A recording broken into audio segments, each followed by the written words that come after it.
হজ ফরজ কার উপরে, এই জিনিসটা খুব গুরুত্বপূর্ণ বিষয়। হজ ফরজ কার উপরে, এ কথাটা ভালো করে শুনেন।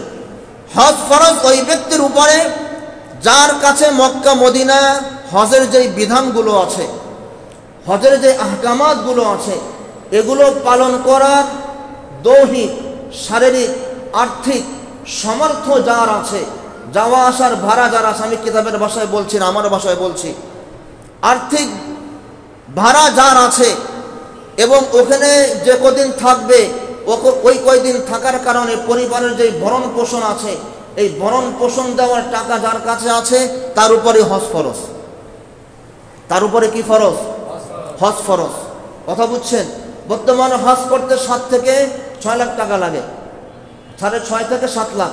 তো যদি আপনার কাছে এটা থাকে এবং আপনি ওখানে 1 মাস 15 দিন 20 দিন থাকবেন, ওটার একটা খরচা যদি আপনার কাছে থাকে, আপনি উমরায় হজে থাকা অবস্থায় যে একটা পারিবারিক খরচ, যদি এটা আপনার কাছে থাকে, তাহলে আপনার উপরে হজ ফরজ। আপনার উপরে কি? হজ ফরজ। যদি এই পরিমাণ টাকা মহিলার কাছে থাকে, মহিলার উপরে হজ ফরজ। তবে মহিলার জন্য একটা বাড়তি শর্ত, মাহরম লাগবে।